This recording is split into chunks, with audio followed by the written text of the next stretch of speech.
बार बार बोला जा रहा है महिला आरक्षण बिल गिरा है, बिल्कुल नहीं गिरा। आज भी इंटैक्ट महिला आरक्षण बिल वैसे ही खड़ा हुआ है जैसे 2023 में खड़ा। अगर गिरा है तो क्या गिरा, आप इसको अच्छे तरीके से समझिए कि सीनों पे क्या सांप लहरा होगा कि हमारे घर के सदस्य ने हमारा झंडा जला दिया, नेताजी का झंडा जला दिया। सोनिया गांधी जी का परिवार, वरुण गांधी राहुल जी के चचेरे भाई और जेठानी सोनिया जी की, वो दोनों भारतीय जनता पार्टी में और आज से नहीं पता नहीं कब से हो। बड़ा पारिवारिक झगड़ा है।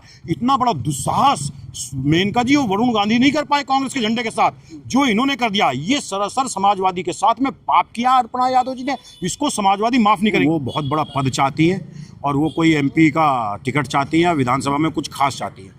योगी जी और मोदी जी उन्हें दे नहीं। विश्वास हो चाहे योगी आदित्यनाथ हो, ये केवल एक ही माला जप रहे हैं, मुसलमान मुसलमान मुसलमान, मस्जिद मस्जिद मस्जिद, काबा काबा। कौन कर रहा है? दक्ष चौधरी, पिंकी चौधरी जैसे कुछ लोग हैं यहाँ पे, ये जो आवाजें उठा रहे हैं, इनका फ्यूचर पास्ट देख लीजिए आप। ये अपनी माँ बहन के साथ डांस करते थे व्यूज के और लाइक्स के लिए। जिसने अपनी माँ बहन नचवा दी अपने साथ में, वो हिंदू मुसलमान लड़की की इज्जत को क्या समझेंगे? अभी अर्पणा यादव जी की पहचान केवल माननीय मुलायम सिंह यादव जी से है, और माननीय मुलायम सिंह यादव जी की बहू हैं, तो इसलिए उनकी पहचान है।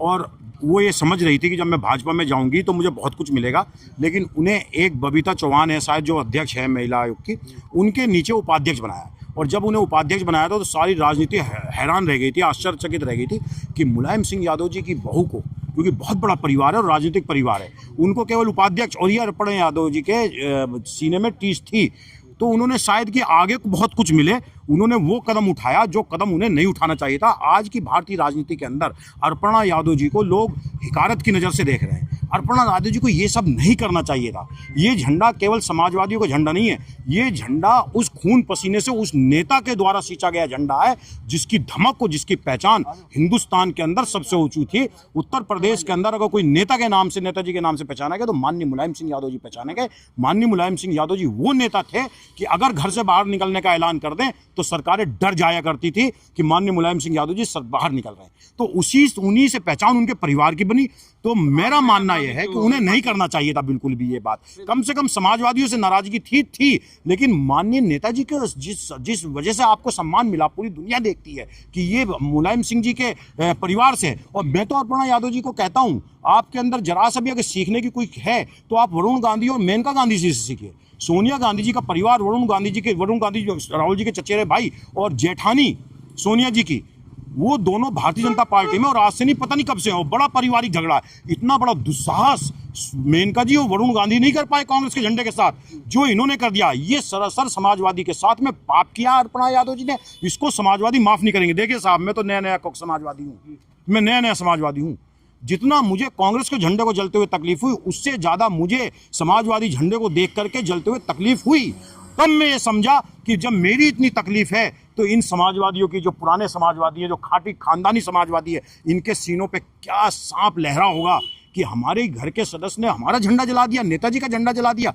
ये तो संयमित हैं लोग, अपने आप को करेक्ट करिए।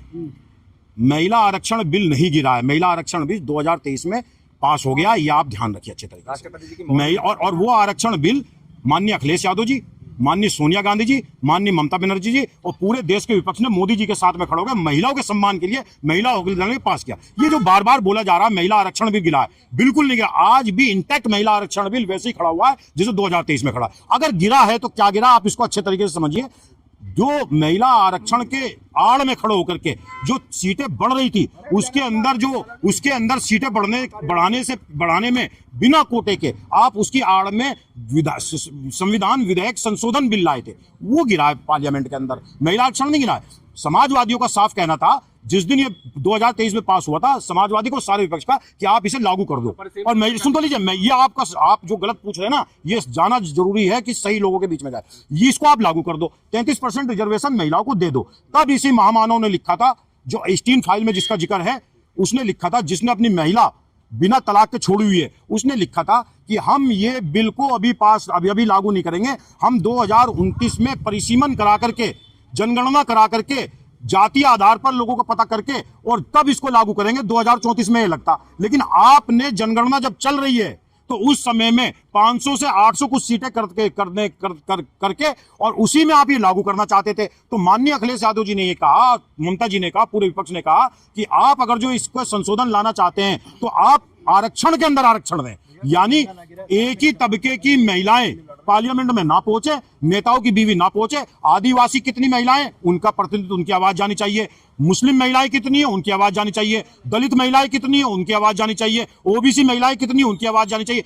यही तो बाबा साहब चाहते थे। ओबीसी एससी की बात क्या की, आपने तो मुस्लिम महिलाओं को आरक्षण की बात की। मुझे लगता है आप लोग टेलीविजन नहीं देखते, आप इस मोबाइल के चक्कर में लगे रहते हैं। माननीय अखिलेश यादव जी ने, माननीय धर्मेंद्र यादव जी ने स्पष्ट कहा कि आप गिनती कर रहे हैं और हमें बताइए किस जाति की कितनी महिलाएं, उसमें ओबीसी, दलित और पिछड़ी और मुस्लिम, इन सबका प्रतिनिधित्व तो आना चाहिए। आरक्षण का आरक्षण देना चाहिए। मुझे ऐसा लगता है आप लोग देखते नहीं, पहले सुनिए, देखिए। और आप देखिए मुसलमान कौन कर रहा है। कल राष्ट्र के नाम संबोधन आया, उसमें मुसलमान और कांग्रेस कौन नाम ले रहा है। आज मुसलमान, बंगाल के अंदर चुनाव प्रचार चल रहा है, हेमंत बिस्वा हो चाहे योगी आदित्यनाथ हो, ये केवल एक ही माला जप रहे हैं, मुसलमान, मस्जिद, काबा। कौन कर रहा है? मैं कर रहा हूं। तो माननीय अखिलेश यादव जी को जरूरत नहीं है। माननीय अखिलेश यादव जी सभी जाति, सभी धर्म और सभी जातियों को साथ लेके चलते हैं। ये खड़े हैं चेहरे, देखिए आप, ये कितने चेहरे खड़े हैं, इसमें सभी जाति, सभी धर्म है। 36 बिरादरी आज अगर जो किसी के साथ है इस प्रदेश के अंदर, वो माननीय अखिलेश यादव जी के साथ है। 36 की 36 बिरादरी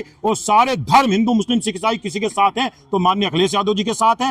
रागनी सोनकर, प्रिया सरोज, डिंपल यादव, इकरा हसन, कितनी महिलाएं, जूही जो हमारी राष्ट्रीय प्रवक्ता है, सुनते लीजिए। इसमें हार का डर आपको लग गया इसलिए परिसीमन से भाग गए। 27 जब हारेंगे तब आपके हार की बात को सुन लेंगे। लेकिन अभी हमने 2024 का लोकसभा चुनाव भारतीय जनता पार्टी को दूसरे नंबर पे लाके खड़ा कर दिया।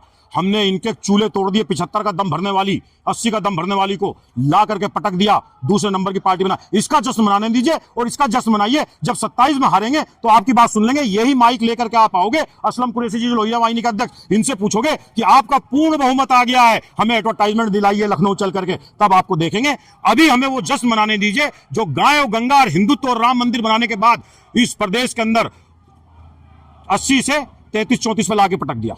हमें अभी इसका जश्न मनाने दीजिए। अभी तो हम एज पे है ना, अभी तो हम बढ़त पे हैं। अभी आप ये कह दो सेमीफाइनल तो हम जीत करके आ गए, अभी आप कह दो आप फाइनल हारेंगे। अबे फाइनल हारेंगे जबकि जब बात कर लेना, अभी तो सेमीफाइनल जीत के बैठे हैं अखिलेश यादव जी। इस देश के, सुन लीजिए, आज एक बात आपके माध्यम से कहना चाह रहा हूं, ये देश अखिलेश यादव जी को प्रधानमंत्री बनाने जा रहा है। 27 में इन समाजवादियों ने अपने कंधे पे बैठा करके अखिलेश यादव जी को मुख्यमंत्री बना दिया। 29 में देश अखिलेश यादव जी को प्रधानमंत्री बनाएगा और अखिलेश यादव जी के अंदर प्रधानमंत्री बनने के सारे गुण मौजूद है। जिस गाजियाबाद के अंदर खड़े हो, इस गाजियाबाद का सबसे बड़ा विकास अगर जो किसी ने किया है तो माननीय अखिलेश यादव जी ने किया है। एलिवेटेड पुल बनाया, मेट्रो बनाई, और उसके बाद विजयनगर जो लाइन पार क्षेत्र कटा हुआ था इस शहर से, जो आधी से ज्यादा विधानसभा है, उस विजयनगर लाइन पार क्षेत्र को 2-2 पुल दिए। और सबसे बड़ी चीज, लैपटॉप दिया, तलवार नहीं दी। लैपटॉप दिया, पेन दिया, किताब दी, कलम दी, बच्चों को साइकिल दी। और सबसे बड़ी चीज, अंतिम व्यक्ति की तक अगर सोच कोई रखता है, उसके विकास की सोच रखता है, उसके बारे में सोचता है, तो माननीय अखिलेश यादव थी। यही गाजियाबाद था जिसमें अंतिम व्यक्ति का जो सबसे छोटा वाहन है साइकिल, उस साइकिल वाले के लिए साइकिल ट्रैक बनाया कि उसका एक्सीडेंट ना हो जाए रोड पे। साइकिल ट्रैक बनाकर उसको एक अलग रोड देने वाला कोई अगर जो विकास पुरुष था इस प्रदेश के अंदर, तो माननीय अखिलेश यादव थे। यही अखिलेश यादव थे जिसका हाईवे पे जहाज उतरता है, पैच नहीं लगा हुआ, टूट नहीं रहा। अगर सीख ले समाजवादी के, ये फेरी फेरल बनाया प्रधानमंत्री ने, जाके देख लो, जगह जगह पैच लगे, जगह जगह काम हो रहा है। ये बनाया NH-24 अखिलेश, उसने बीजेपी ने, जाके जगह जगह टूटे हुए, जगह जगह एक्सीडेंट है।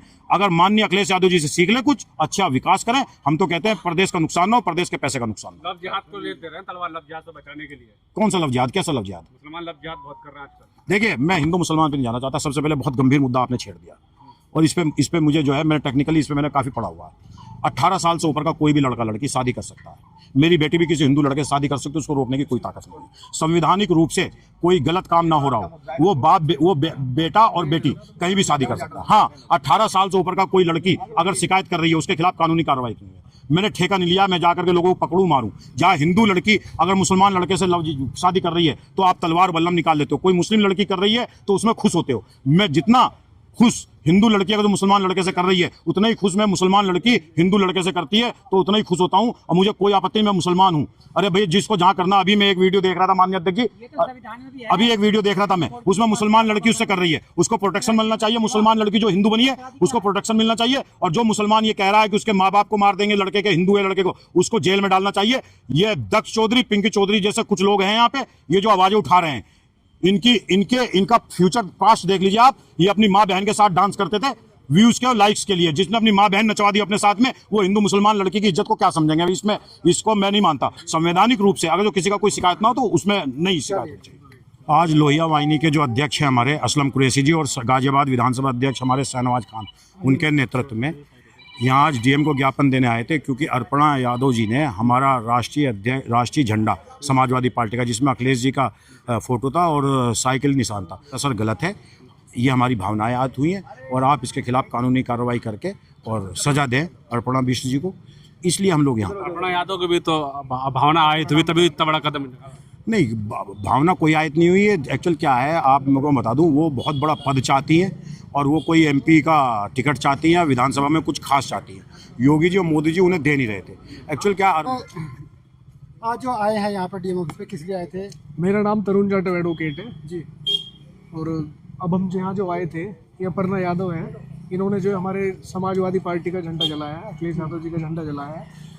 मुलायम सिंह यादव जी धरती पुत्र के नाम से जाने जाते थे। लोगों की भावनाएं जुड़ी हुई थी उनसे। इस झंडे से समस्त समाजवादियों की भावनाओं को ठेस पहुंचा है। बहुत ही गंभीर कृत्य करने का काम कर रहा है। झंडा जला, लेकिन करोड़ों महिलाओं के जो प्रतिनिधित्व मिलने वाला था उसको खत्म कर रहे हैं आप लोग। नहीं, मेरी बात सुनो, ये खत्म नहीं करा, ये सब इनकी मिली भगत है।